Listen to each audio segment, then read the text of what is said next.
हरियाणा की हर अपडेट के लिए बेल आइकन दबाएं और सब्सक्राइब करें STV हरियाणा न्यूज। नमस्कार, आपके साथ मैं अनामिका अजय मिश्रा। आप देख रहे हैं फटाफट हरियाणा। मुख्यमंत्री ने गोहाना में प्रेस कॉन्फ्रेंस के इस दौरान उन्होंने कहा कि बड़ौदा में गठबंधन का उम्मीदवार होगा, बीजेपी जेजेपी का गठबंधन मिलकर चुनाव लड़ेगा। वहीं उन्होंने यह भी कहा कि बड़ौदा उपचुनाव में बीजेपी का सिंबल होगा। सीएम मनोहर लाल ने दावा किया कि बड़ौदा में बीजेपी की ही जीत होगी। उन्होंने विपक्ष पर निशाना साधते हुए कहा कि बड़ौदा में कांग्रेस ने कोई काम नहीं किया। उन्होंने कांग्रेस में 54 सालों का हिसाब मांगा।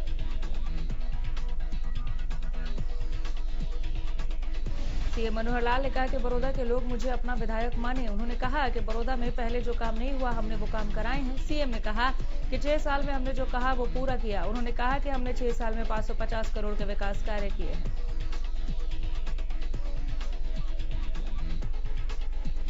प्रदेश में कोरोना के मामले लगातार बढ़ रहे हैं। पिछले 24 घंटे में 1250 नए मामले सामने आए। गुरुग्राम में 261 और फरीदाबाद में 153 नए मामले सामने आए।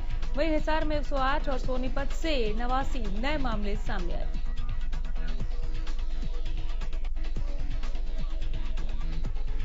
वहीं रोहतक और सिरसा में 75 कोरोना के नए मामले सामने आए हैं। इसी के साथ प्रदेश में 24 घंटे में 14 मरीजों की मौत का भी मामला आया है।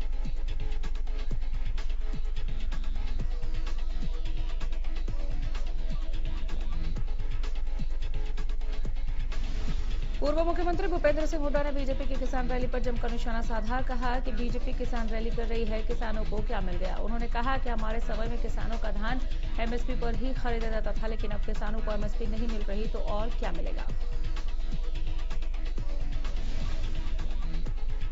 इस मौके पर भूपेंद्र हुड्डा ने कहा कि प्रदेश में सरकार नाम की कोई चीज नहीं है, लगातार घोटाले हो रहे हैं, इतनी बेरोजगारी बढ़ चुकी है। इसके अलावा बड़ौदा उपचुनाव पर उन्होंने कहा कि जल्द ही अपना उम्मीदवार घोषित करेंगे।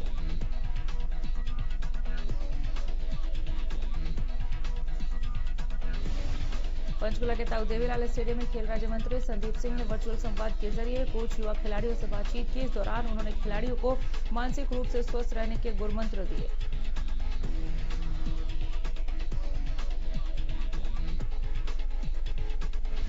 कृषि मंत्री जेपी दलाल ने शुक्रवार को भिवानी अपने आवास पर पहुंचे। इस दौरान उन्होंने जनता दरबार लगाते हुए लोगों की समस्याएं सुनी। ज्यादातर समस्याओं का मौके पर ही समाधान करवाया।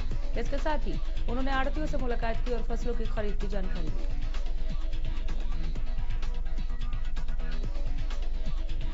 साथ ही उन्होंने फतेहाबाद के गांवों में बीजेपी और जेजेपी नेताओं के घुसने पर रोक लगाने वालों को कांग्रेस समर्थकों की ओछी हरकत बताया। वहीं बड़ौदा उपचुनाव पर कृषि मंत्री जेपी दलाल ने कहा कि कल सीएम के साथ बड़ौदा में मीटिंग करके उम्मीदवारों का पैनल तैयार कर लिया जाएगा। इनेलो सुप्रीमो ओपी चौटाला ने किसानों के मुद्दे को लेकर बीजेपी सरकार पर निशाना साधा है। कैथल में इनेलो कार्यकर्ताओं से मुलाकात के बाद मीडिया से बातचीत करते हुए ओपी चौटाला ने कहा कि बीजेपी के राज में किसानों और मजदूरों का बुरा हाल हो गया है। हरियाणा रोडवेज में चल रहे घाटे से चिंतित परिवहन मंत्री मूलचंद शर्मा ने फरीदाबाद के सर्किट हाउस सेक्टर 16 में फरीदाबाद और पलवल जिले के रोडवेज और आरटीओ विभाग के अधिकारियों के साथ बैठक की। बहादुरगढ़ के सेक्टर 9 में 6 एकड़ जमीन पर कब्जा लेने पहुंची नगर परिषद की टीम को किसानों के विरोध का सामना करना पड़ा। दरअसल बहादुरगढ़ सेक्टर 9 के पास नगर परिषद की जमीन पर पिछले 40 साल से किसान खेती कर रहे थे, लेकिन 2001 में किसानों के पास से ये जमीन नगर परिषद के पास आ गई थी। किसानों का कहना है कि ये कार्रवाई बिना किसी पूर्व नोटिस के की गई है। हालांकि उन्होंने ये भी बताया कि मामला अब भी कोर्ट में विचाराधीन है। अधिकारियों को बार बार इस संबंध में गुहार लगाने के बावजूद भी अधिकारियों ने किसी की नहीं सुनी और पुलिस की मदद से किसानों को पीछे हटाकर जमीन पर कब्जा ले लिया गया। चरखीदादरी में क्रशर जोन एसोसिएशन के प्रधान से फिरौती मांगने का मामला सामने आया है। जानकारी के मुताबिक बीते बुधवार को कुछ लोग क्रशर जोन एसोसिएशन प्रधान का फोटो लेकर साइट पर पहुंचे और ठेकेदार को धमकी देते हुए बोला कि अगर प्रधान को पहाड़ पर काम करना है तो 10 करोड़ की फिरौती देनी होगी।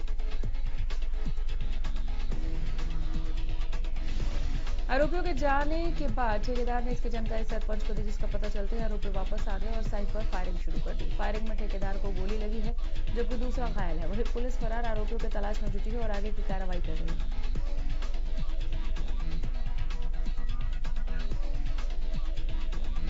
उधर पलवल में सीएम फ्लाइंग की टीम और स्वास्थ्य विभाग ने संयुक्त छापेमारी कर फर्जी तरीके से चल रहे क्लिनिक का पर्दाफाश किया और एक महिला चिकित्सक को रंगे हाथों धर दबोचा।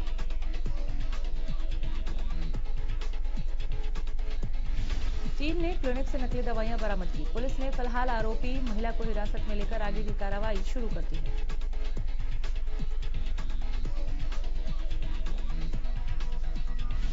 चरखे के कस्बा बोनकाल में एक दादा पर अपनी ही पोती पर दुष्कर्म करने का आरोप लगा। पुलिस ने आरोपी को गिरफ्तार कर आरोपी बिहार का रहने वाला उसके खिलाफ पुलिस ने मामला दर्ज कर लिया है।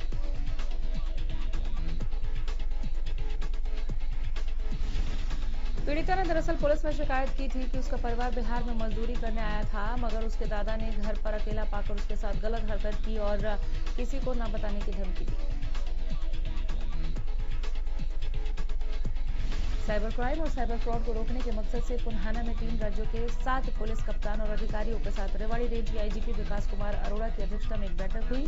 बैठक में साइबर क्राइम से निपटने के लिए ज्वाइंट टीम का गठन किया गया।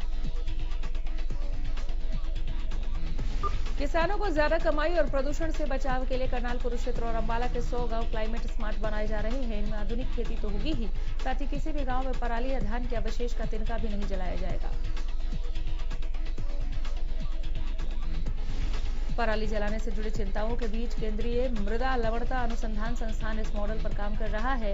ये गांव बर्निंग फ्री होंगे। इस मॉडल से किसानों की आय दोगुनी हो सके, इसके लिए किसानों को क्लाइमेट स्मार्ट खेती करने के तौर तरीके भी सिखाए जा रहे हैं। सिरसा जिले में धान की कटाई का सीजन शुरू हो चुका है। हर बार कृषि विभाग के जागरूक करने के बाद भी कई किसान अपनी फसलों के अवशेषों को जला देते हैं, जिस कारण भूमि की उपजाऊ शक्ति कम होती है तो वही पर्यावरण भी दूषित होता है।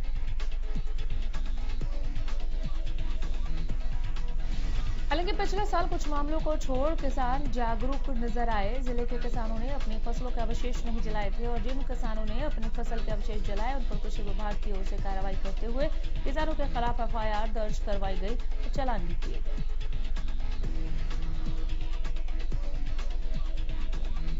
सिरसा के उपायुक्त रमेश चंद्र बिढ़ार ने सिरसा अनाज मंडी का औचक निरीक्षण किया। इस दौरान किसानों की समस्याएं सुनी, समस्याओं का समाधान का आश्वासन दिया। कुछ किसानों ने ऑनलाइन टोकन प्रणाली को लेकर आ रही समस्याओं के बारे में बताया। इस मौके पर उपायुक्त ने मंडी में आई अन्य फसलों की खरीद कार्यों का जायजा भी लिया और मार्केट कमेटी के सचिव को दिशा निर्देश दिए। इसके अलावा शौचालयों का निरीक्षण कर सफाई व्यवस्था का भी जायजा लिया गया। उपायुक्त रमेश चंद्र बिढ़ार ने कहा कि नेटवर्क की वजह से टोकन काटने में दिक्कत हुई होगी, ठीक किया गया। आगे बढ़ेंगे। 3 कृषि कानूनों के खिलाफ सिरसा के किसानों का धरना चौथे दिन भी जारी है। किसानों का धरना प्रदर्शन स्वराज इंडिया पार्टी के अध्यक्ष योगेंद्र यादव और हरियाणा किसान मंच के प्रदेश अध्यक्ष प्रहलाद सिंह भारूखेड़ा के नेतृत्व में चल रहा है। शुक्रवार को किसानों के धरने को कांग्रेसी विधायक शीशपाल कहरवाला ने भी समर्थन दिया। किसान डिप्टी सीएम दुष्यंत चौटाला के इस्तीफे की लगातार मांग उठा रहे हैं। कह रहे हैं कि अगर दुष्यंत चौटाला किसानों के हितों की बात करते हैं तो तुरंत सरकार से इस्तीफा देकर समर्थन भी वापस लें।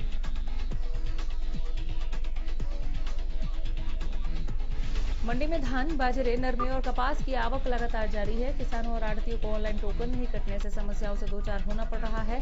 बोली में देरी होना और उचित भाव नहीं मिलने से किसान काफी परेशान है।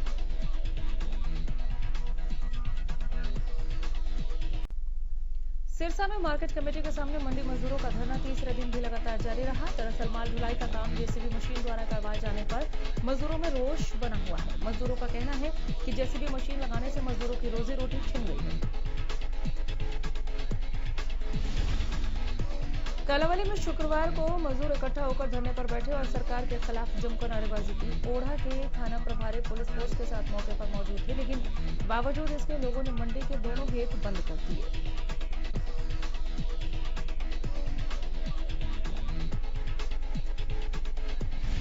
नगर निगम के डोर टू डोर कूड़ा इकट्ठा करने वाले कर्मचारियों ने अपनी मांगों को लेकर पंचकुला के सेक्टर 14 में निगम कार्यालय के बाहर धरना दिया। इस दौरान कर्मचारियों ने नगर निगम और सरकार के खिलाफ जमकर नारेबाजी की।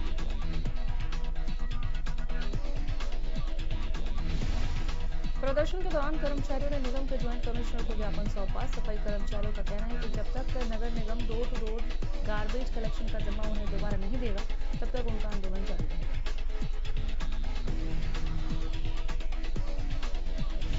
लोहारू हलके की मंडियों में बाजरे की सरकारी खरीद में आढ़तियों द्वारा बड़े पैमाने पर गोलमाल का मामला सामने आया है। यहां बिना साफ सफाई के ही बाजरे की खरीद हो रही है। उस बाजरे को सरकारी बैगों में भरा भी जा रहा है।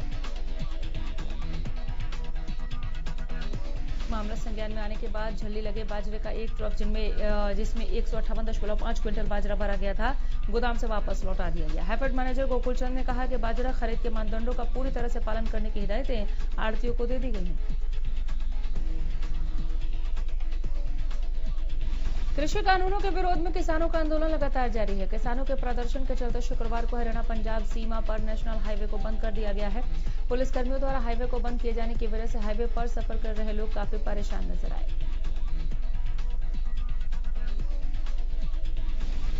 दरअसल पंजाब में 30 किसान जत्थेबंदियों ने 2 घंटे के लिए जाम लगाने की घोषणा की थी, लेकिन इससे पहले पंजाब पुलिस ने अपने अधिकारियों के आदेश पर खुद ही बैरिकेड लगाकर नेशनल हाईवे जाम कर दिया।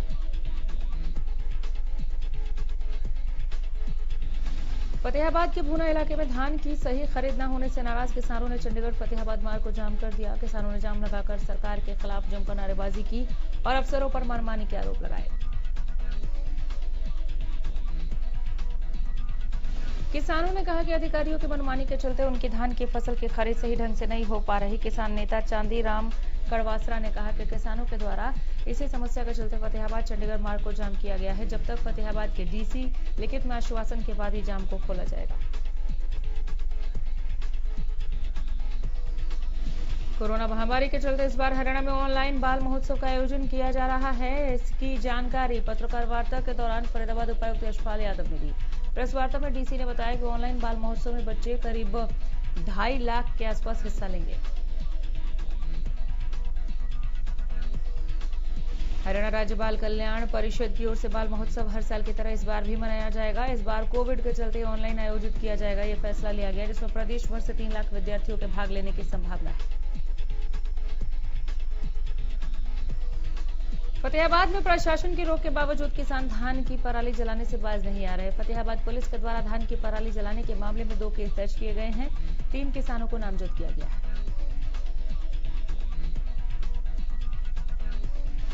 फतेहाबाद पुलिस ने कृषि विभाग के अधिकारियों की शिकायत पर कार्रवाई की है। पुलिस ने इस मामले में 2 मामले दर्ज कर 3 किसानों के खिलाफ 188 के तहत केस दर्ज किया।